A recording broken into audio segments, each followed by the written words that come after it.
Alors, j'aimerais que vous précisiez tout de suite ce que j'appelle moi le cœur de votre métier. Quel est le cœur de votre métier, tel que vous l'exercez, le point central de l'étude que vous proposez, hein, puisque vous appelez le travail avec vous l'étude. Oui. Voilà. Le cœur de mon métier, euh, c'est d'apprendre à se connaître. D'apprendre, en fait. Le cœur de mon métier, c'est d'apprendre à être disponible à ce qui se vit, dans le présent.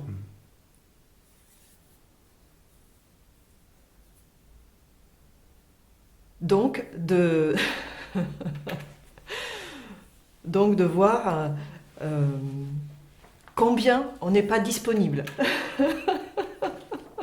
On n'est pas dans le présent, on n'est pas dans le réel, au quotidien. Non, pour moi non. Pour moi, au quotidien, on est bien souvent, pour ne pas dire tout le temps, identifié à un personnage dont on n'a pas conscience. Je veux dire, on n'a pas conscience qu'on est identifié à un personnage. Donc, je ne suis pas avec l'autre, je ne suis pas avec vous, je suis avec ce que je vais projeter sur vous. Parce que, par exemple, je suis identifiée au personnage du fidèle à ma mère.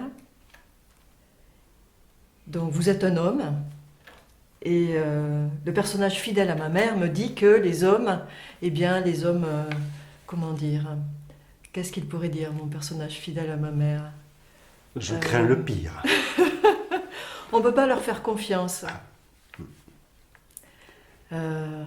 Qu'ils sont charmants. Hein, Merci. mais c'est eux qui veulent tenir les rênes de la vie de la femme. Donc je ne vais pas vous voir. Je ne vais voir que mes projections sur vous. Et je vais croire vous voir. Donc je ne suis pas disponible. Hein, à moi-même, je veux dire, au fait que je projette sur vous. Hein. Et du fait, je ne suis pas disponible à vous non plus. Parce que ce premier mur-là, je n'en ai pas conscience.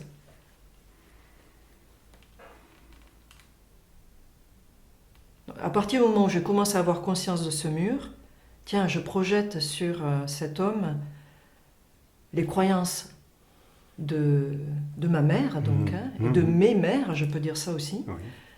À partir du moment où j'ai cette conscience-là, là, je commence à vous voir. Différent de cette projection. Différent, déjà.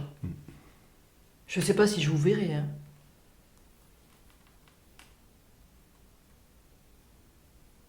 Donc, ce que je vais proposer, ça demande de désirer dans le présent, à chaque instant, je veux dire, à chaque instant, qu'est-ce qui se vit en moi? Là, c'est chaque jour, c'est à chaque instant, est-ce que je désire, voilà, être avec ce qui se vit là, être consciente de moi-même. Ce qui m'anime, c'est la conscience de soi.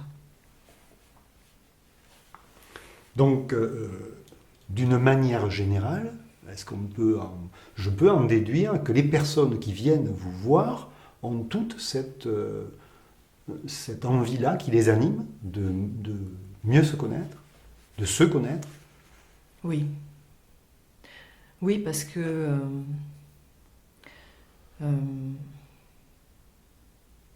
lorsqu'une personne désire étudier avec moi, donc je pose les bases dès la première rencontre. À savoir, voilà là où je peux accompagner et là où je ne peux pas accompagner. Donc je disais tout à l'heure, je ne sais pas accompagner quelqu'un qui désire ne plus souffrir. Je ne sais absolument pas faire ça. Hormis ce point central, hein, qui est le désir de chaque personne de se connaître, est-ce qu'il y a d'autres conditions pour travailler avec vous? Pour des personnes qui souhaitent étudier avec moi, l'autre condition, j'ai envie de dire, hein, je ne sais pas si c'est une condition, je dirais que c'est plus une qualité qui est nécessaire, c'est le courage. C'est le courage. Mais quand on a ce désir de se connaître, réel, un désir réel de se connaître, le courage, il est là. La plupart des personnes qui désirent se connaître sont des personnes qui ne supportent plus de se mentir, de se raconter une histoire. C'est souvent des personnes qui arrivent à un bout de quelque chose, à une saturation, par rapport à elles-mêmes, par rapport à ce qu'elles vivent, elles, pas les autres. Oui, donc effectivement, une autre condition, entre guillemets, sera d'être usé, d'être arrivé à un point de non-retour.